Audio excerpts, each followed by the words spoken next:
Hey team, just before we get into the main body of the video today, where I'm going to just demo those exercises about how to improve your stiffness, I just wanted to get you to ask yourselves a quick question. Do a little bit of a test for me. Not the most scientific test in the world, but it's actually a good place to start. Ask yourself, am I naturally quick or am I naturally strong? Now, because that's going to be a big factor in actually the types of movements you should be doing to improve your speed. If you answer, I'm naturally quick, the remainder bit of this video probably isn't going to be the most useful. Now, it will be useful, it is still a good thing to do, but that usually means that you're naturally stiff already, right? However, if you have said, I'm naturally strong, that is where a lot of this video that's coming up next can actually help you improve your speed, because you've already got the strength. You don't need to be stronger to run faster, you need to be quicker to run faster. It's stiffness. Now, if you're naturally quick, the best way, what you're going to see the most improvement out of, is probably going to be strength training, improving your strength, squatting heavier, squatting more. Because you've got that stiffness, you've got that quickness already, it's time to be able to make those muscles generate a bit more. So I just wanted to put that in beforehand. Doesn't mean it's going to be bad, whether you're quick or strong, it's still going to be useful, but that's just a quick disclaimer, quick thing to keep in mind. I have more videos coming out about that later on down the track. Anyway, enjoy the rest of the video here. Hey team, Alex here, out in the park today, and all I'm going to be talking to you about today is how to improve your stiffness and a few exercises in which to do that with. Now, before this video, I should have put up a video about stiffness and compressiveness and what they actually are and why you should give a damn. Now, that should already be out on my channel, so give that a watch first if you haven't, before you watch this one, because this one's literally just going to be some exercises to help you improve your stiffness in order to improve your speed and agility out on the field. Let's get started. Okay, so the first exercise we're going to show today is going to be the calf pops and all its progressions there. So I do already have a video out on my channel called, I think it was the exercises for my speed session, the demo for the exercises there, and that does have this one in it. However, that one has a broader range, and that was more for the Northern Saints rugby team. So this one here is for anyone, and this is going to be, again, focusing on stiffness. So we're going to talk about calf pops first. Now, these ones, all you're going to do, you're going to give yourself a bit of space. Now, of course, my screen's not great here in terms of how much you can see, but probably give yourself a good 5-10 meters in order to be able to do these well. Now, what we're going to do first, you're literally going to come up onto your toes, just like that, and you're literally going to jump on the spot, keeping your whole body just straight like that, not letting your heels hit the floor. So if you're seeing from the other side, what's going to be up on your toes, straight like that, not letting my knees bend, and not letting my heels hit the floor. So you're going to stay nice and stiff there. Now, once you can do that effectively, without letting any bend come through your knees, without letting your hips go back, when you do the jump, without letting your heels hit the floor, once you're good at that, I want you to start doing that when you're moving. So going here, up, forward, and try to do bigger jumps as you go along. Try and see if you can get some big jumps going without your heels hitting the floor, without your knees bending, and without your hips shooting back. Now, once you got that, that's when you can start working on getting some single leg stuff going on. So that's where you can come up onto your toes, start jumping forwards, bang, bang, bang, one leg, bang, bang, bang, one leg, just like that. So up onto a hop.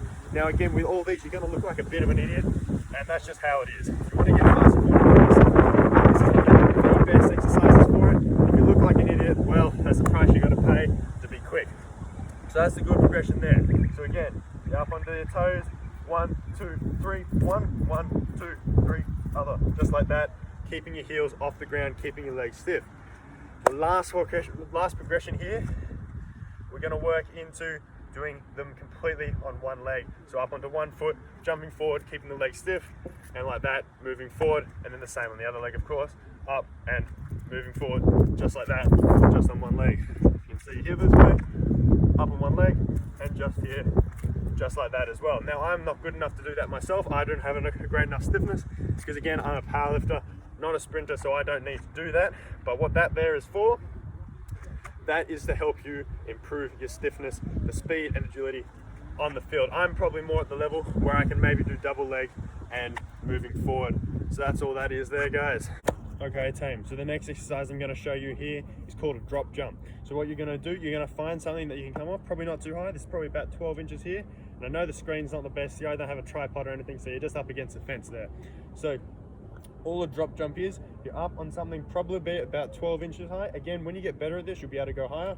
But here, probably about 12 inches to start with. And literally all you're gonna do, you're gonna step off, bang, and then jump. Again, doing a similar action of that jump as to what you would with those calf bops. So literally all it is, stepping off and bang, keeping the leg stiff, jumping up like that, trying to get as high as you can.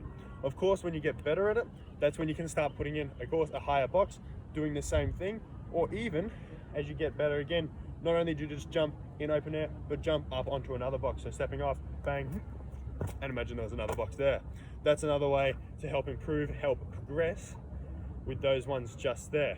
I also wanted to show you here is something called a reactive box jump, which is a very similar way of doing it, but another way you can progress if you've only got one platform like I do just here. So what I can do, up facing the box this time, off the edge, step off, bang, jump back up and back onto it just like that. So down and up, trying to not be slow, so trying to not hit and then go back up, trying to be quick, down and straight back up. So give those ones a shot as well. Now, into the last couple of ones here. Now I'm not going to be able to demo them here because you're not going to be able to see, but you shouldn't really need it either. There's a couple other things you can do to help improve your stiffness. The ones before that I just did are some of the best ones for it. These ones aren't half bad either. So simple old skipping. Skipping is a great way to do it because if you're thinking about it, it's pretty similar to those calf bops we were doing, but you got to make sure you're doing the skipping like those calf bops. Doing big jumps like this, that's not going to help you. It's got to be those small jumps, put in a bit of single leg there, not letting your heels come to touch the ground. That is going to be a good way to do skipping to help improve your stiffness.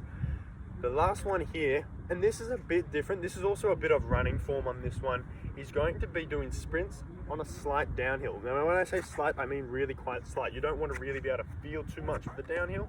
A very, very shallow downhill is going to be a really good way to help improve your stiffness because you're going to, and work on your running form. Because what you're going to be doing, you're going to try and let the hill take you. You're going to try and use the momentum of the hill to keep you going and not let yourself, bang, slow you down each step. You're going to flow with it.